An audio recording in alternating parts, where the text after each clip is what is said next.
Bonjour, merci beaucoup de votre intérêt à nous suivre sur la chaîne Sur ma Bible. Nous apprécions vos commentaires, nous apprécions vos réactions, nous apprécions le fait que vous aimez nos vidéos. Si c'est la première fois que vous nous regardez, n'oubliez pas s'il vous plaît de vous abonner afin d'être informé de la sortie des nouvelles vidéos. Le sujet de cette semaine, c'est un sujet très intéressant, recevoir un royaume inébranlable. Recevoir un royaume inébranlable. Nous allons prier, chers amis.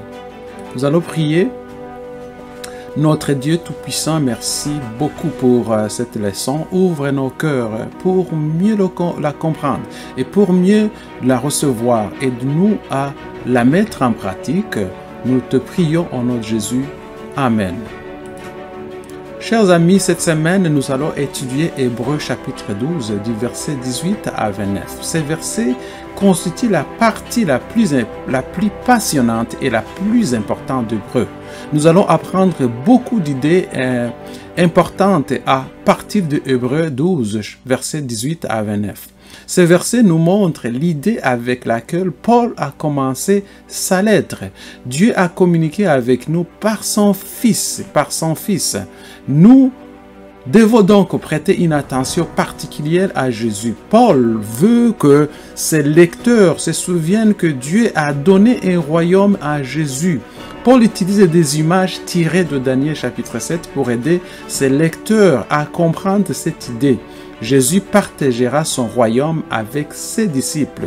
Le royaume leur appartiendra pour le siècle des siècles. Le royaume va les appartenir pour les siècles des siècles. Cette semaine, nous allons apprendre les points suivants. Point numéro 1, vous êtes venus sur le mont Sinaï. Le point numéro 2, vous êtes venus nous voir, Dieu. Vous êtes venus voir Dieu, le juge de tous. Et le troisième point, fait trembler les cieux et la terre.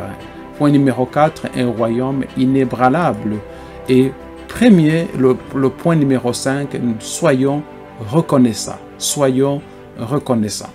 Nous allons donc voir le premier point qui est « Vous êtes venus sur la montagne de Sion ». Nous allons lire Hébreux chapitre 12, verset 22. Il est écrit « Mais vous êtes venus sur la montagne de Sion et dans la cité du Dieu vivant, la Jérusalem céleste, auprès d'une innombrable compagnie d'anges. » Auprès d'une innombrable compagnie d'anges. Paul dit que nous arrivons sur la colline de Sion. Des milliers et des milliers d'anges sont là. Nous venons à Sion pour célébrer avec les anges. Le mont Sion était le lieu sur lequel se tenait Jérusalem et l'arche de Dieu. Après un certain temps, Sion est devenu un synonyme de la maison de Dieu. C'est là que Dieu rencontre son peuple. Nous sommes les premiers-nés parce que nous partageons les bénédictions que Dieu accorde à Jésus, son Fils, qui est le premier-né. Ainsi, nous ne venons pas à Sion en tant qu'invités, mais nous venons en tant que citoyens. Nous venons à Sion comme citoyens de ce royaume. Quelle bonne nouvelle! Donc, vous êtes venus à Dieu, le juge de tous, qui est le point numéro 2. Nous allons lire à Hébreux chapitre 12, verset 23, qui dit « De l'assemblée de premiers-nés inscrits dans les cieux, du juge qui est le Dieu de tous, des esprits des justes parvenus à la perfection. » Parvenus à la perfection. Le travail que Dieu a accompli en tant que le juge dans le futur fait partie d'une grande célébration. Dans son travail de juge, Dieu examine les livres dans le ciel. Puis Dieu prend sa décision finale. Il donne le royaume à son peuple. Ainsi, Hébreux nous montre le travail que Dieu a accompli en tant que juge avant la seconde venue.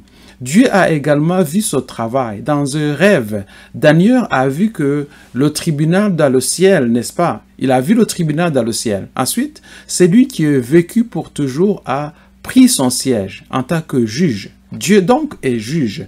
Dieu est assis sur un trône feu. De milliers d'anges servent Dieu. Des livres sont ouverts, puis Dieu tranche en faveur de son peuple saint. Et celui-ci reçoit le royaume. quelle belle image. Des livres sont ouverts, puis Dieu tranche en faveur de son peuple saint, et celui-ci reçoit le royaume. Donc, Hébreux chapitre 12, verset 23 nous montre que l'œuvre que Dieu accomplit en tant que notre juge est vraiment une bonne nouvelle. Dieu tranchera en faveur de son peuple.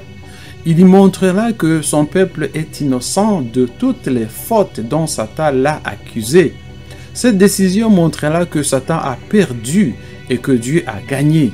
Satan, le dragon, est la puissance maléfique qui contrôle le terrible royaume de Daniel chapitre 7. Ces animaux sont des images verbales des royaumes qui ont fait du mal au peuple de Dieu dans le passé.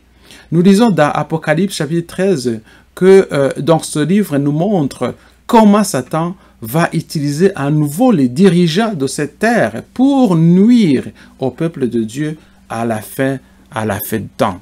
À la fin du temps, Dieu va pouvoir trancher, n'est-ce pas? Parce qu'il va nous montrer, donc le chapitre 13 d'Apocalypse va nous montrer comment Satan va pouvoir utiliser les dirigeants de ce monde, n'est-ce pas? Pour nuire au peuple de Dieu. Pour nuire au peuple de Dieu. Nous allons passer au point numéro 3 qui est le numéro ébranler les cieux et la terre. Ébranler les cieux et la terre. Nous allons lire Hébreux chapitre 12 verset 26 qui est écrit « Une fois encore, j'ébranlerai non seulement la terre mais aussi le ciel. J'ébranlerai non seulement la terre mais aussi le ciel. » Paul avertit ses lecteurs de faire attention à ce que Dieu dit. Ils doivent faire attention à obéir à Dieu car il est sur le point de faire quelque chose de grand. Dieu prévient une seule fois encore, je vais ébranler la terre et le ciel. Paul nous avertit d'obéir parce que Dieu n'a pas fini de nous donner les choses qu'il nous a promises. Dieu n'a pas fini de nous donner les choses qu'il nous a promises. Oui, Jésus est notre grand prêtre, ou il est notre chef spirituel suprême et notre roi au ciel. Mais nous pouvons choisir de nous détourner de lui et ou soit de nous perdre.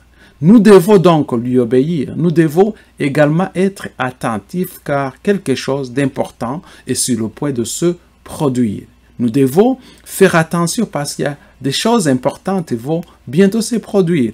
En hébreu, le tremblement de la terre et du ciel montre aussi le moment où Dieu détruira ses ennemis.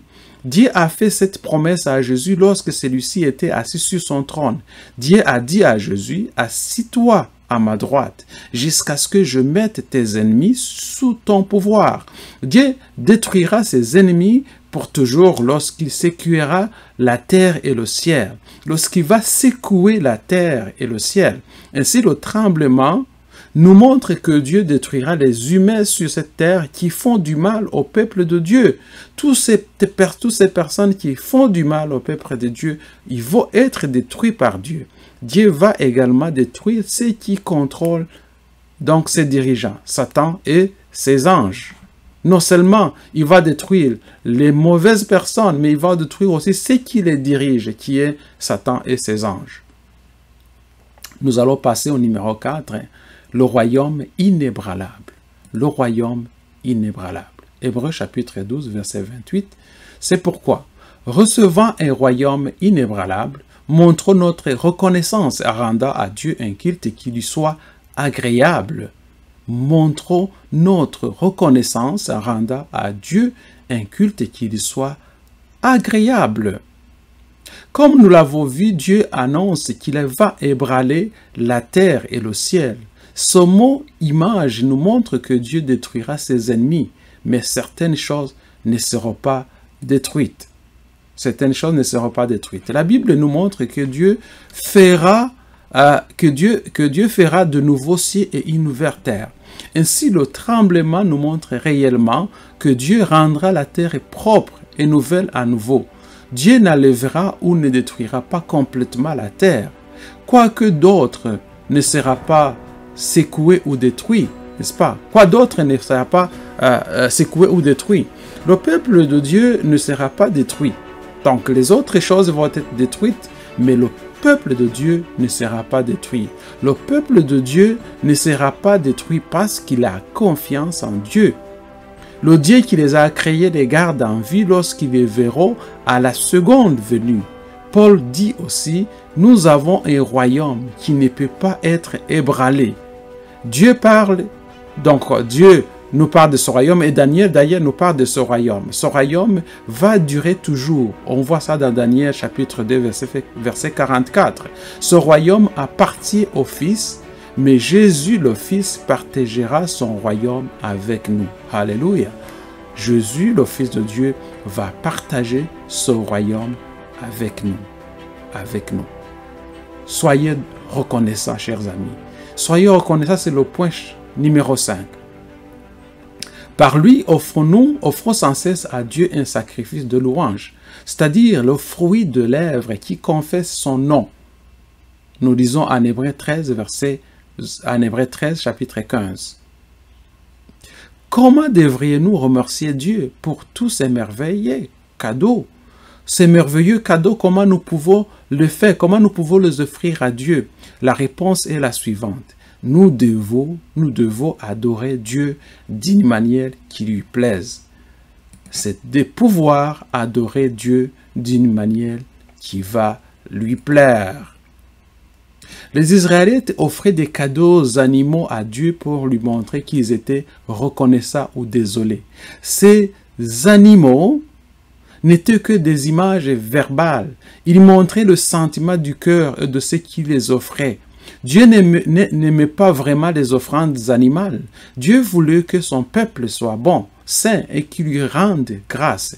Dieu était satisfait de ces cadeaux. Ces dons témoignent de l'adoration. De la même manière, Paul nous invite à adorer Dieu en lui offrant des louanges et des remerciements. Lorsque nous sommes désolés pour nos péchés et que nous sommes gentils avec les autres, Dieu est heureux. Dieu aime ses dons. Bien sûr, nous ne pouvons pas offrir nos cadeaux à Dieu en personne, mais Dieu au ciel accepte nos dons. C'est pourquoi Paul nous encourage tout au long de sa lettre à penser à Jésus. Ainsi, nous continuerons à faire des bonnes choses pour les autres. Nous allons continuer à faire des bonnes choses pour les autres. Chers amis, nous devons aimer les gens comme s'ils étaient notre famille. Jésus nous a montré cet amour. Nous devons être gentils et serviables. Nous devons rendre visite aux prisonniers et aux personnes qui souffrent. Nous devons nous détourner des péchés, de tout péché, que ce soit des péchés physiques, des péchés immoraux, des péchés sexuels. Nous ne devons pas être avides. Chers amis, c'est la fin de cette leçon. La leçon qui nous dit d'adorer, qui nous demande d'adorer Jésus, d'adorer notre Dieu qui va établir un royaume inébranlable. Que Dieu vous bénisse, que Dieu vous garde et à la semaine prochaine. S'il vous plaît, partagez cette leçon à vos amis, à vos connaissances. Que Dieu vous bénisse.